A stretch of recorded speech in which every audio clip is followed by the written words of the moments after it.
Hello दोस्तों, आज का मेरा शीर्षक है दिखावे का पाप और पुण्य पे क्या प्रभाव पड़ता है। हाँ दोस्तों, अब जो आने वाले टॉपिक है, कई बार आपको ऐसा लगेगा कि मेरी थोड़ी सी लय बदलते जा रही है, लेकिन दोस्तों मैं अध्यात्म से हटने वाला नहीं हूँ।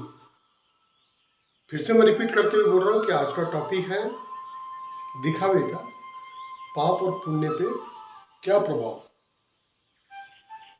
दोस्तों सबसे पहले हम लेते हैं पुण्य। यदि आप ये सोचते हो कि आपने किसी योग्य व्यक्ति को, योग्य मनुष्य को, उसकी किसी हिसाब से आपने सहायता कर दी, कोई भिखारी को आप जैसे मंदिर जाते हो शनिवार मंगलवार को, और वहां जाके पंक्तियों में बैठे गरीब लोगों को अपनी यथाशक्ति आप कुछ पैसे, चाहे वो एक पैसा हो, चाहे वो 1 रुपये हो, चाहे 5 रुपये हो, चाहे वो छोटा बिस्किट का पुड़ा रहे या कुछ भी रहे, जिस तरह से भी आप उसको दान देते हो, इसके पीछे ध्येय क्या रहता है? उसके पीछे एक ध्येय रहता है कि हमको कुछ पुण्य करने की इच्छा होती है, लालसा होती है। वो पुण्य सबसे पहले तो हमें हमारी तुष्टि पूरी होती है। हमको लगता है कि हमने ईश्वर के मार्ग में एक प्रयास किया है, एक अच्छा काम किया है। नो डाउट दोस्तों, सही में काम सराहनीय है, लेकिन साथ में जैसे हम किसी जगह पे कहीं शादी में जाते हैं, वहाँ बच्चे की शादी रहती है, तो यथाशक्ति हम कन्यादान लिखाते हैं, बहुत पुण्य का काम है। वैसे दोस्तों, कहीं कोई गरीब बालक लोग फाइनेंशियली कारण से कहीं जगह पे ट्यूशन फीस नहीं भर पाते, अच्छी किताबें या सेकंड हैंड किताबें भी ले नहीं पाते, वहाँ पर भी आप यदि कुछ सहायता करते हो, बहुत अच्छा है, नमन है, सैल्यूट है। अब दोस्तों, दिखावा, जो मेरा टॉपिक है दिखावे का, फर्क क्या पड़ता है दोस्तों? यदि आप इसी जगह पे करते हो और थोड़ा सा उसका बड़बोलापन करके आप शोबाजी नहीं करते हो। कुछ लोग ऐसे होते हैं, साहब करते तो जरूर है, दान करेंगे 5 पैसे का, लेकिन गुणगान करेंगे, साहब मैं तो देखो मेरे को तो रह के नहीं होता, मैं किसी गरीब को देखता हूँ तो मेरा ऐसा मन द्रवित हो जाता है कि मैं तो साहब अपना पूरा जेब खोल के लुटा देता हूँ।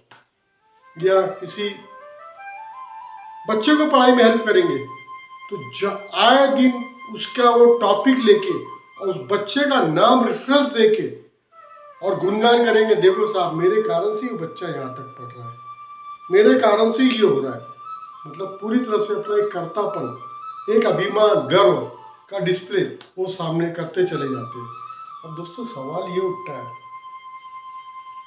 कि करने वाला कौन है, कराने वाला कौन है?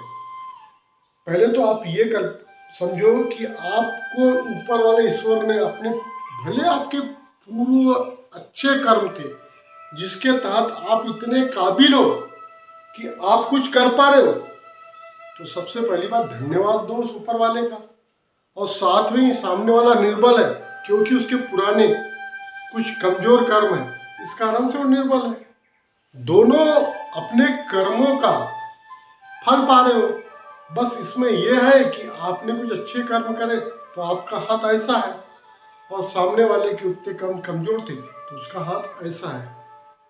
दोस्तों इसमें कहीं पे भी कर्तापन करके यदि आप दिखावा करते हो तो ये आपकी बहुत बड़ी मूर्खता है, गंभीरता है।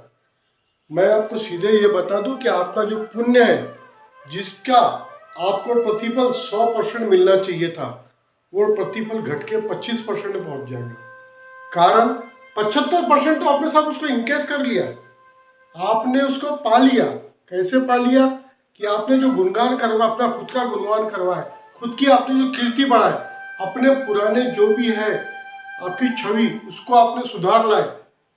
अब मैं ये नहीं बोलूंगा कि आप आपके कुछ पाप है या आपके कोई बात है या कोई खराब बात है, उसको आप ढक रहे हो।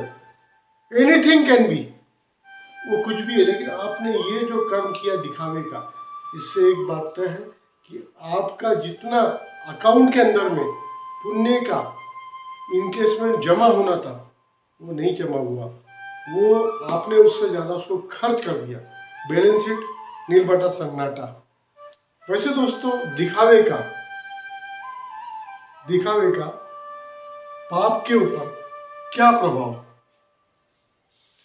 दोस्तों यदि आपसे जाने अनजाने में कोई पाप हो जाता है तो आप क्या करते हो? उसको छुपाते हो, आप उसको कहीं सामने लाते हो। अपने दुष्कर्मों को, अपने पापों को कोई भी व्यक्ति नहीं चाहता कि सामने आए, जबकि दोस्तों उसको आपको समाज के सामने, सोसाइटी के सामने, अपने लोगों के सामने स्वीकारना चाहिए। और इस तरह से स्वीकारना चाहिए, ईश्वर आपकी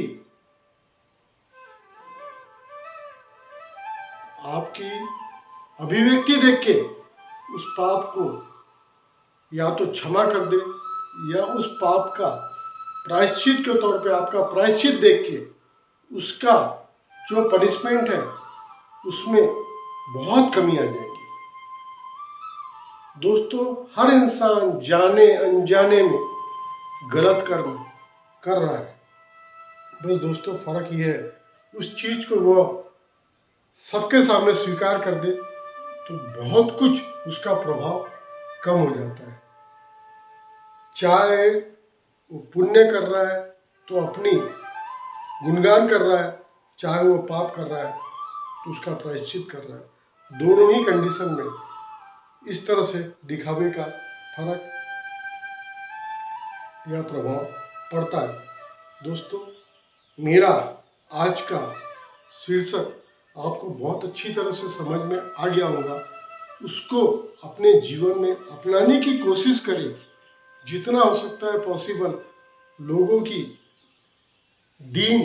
की आप यदि सहायता कर सकते हो करिए, पूरी श्रद्धा से करिए, यथोशक्ति भी करिए। अपना घर लुटा के मत करिए, लेकिन कुछ कमाई का अंशदान करना बहुत उचित है, बहुत जरूरी है और आपको करते रहना चाहिए। दोस्तों सतत बने रहें मेरे साथ, मेरी channel Nutan Khandelwal motivation Guru. Thank you very much. मेरे को सुनने के लिए बहुत बहुत धन्यवाद।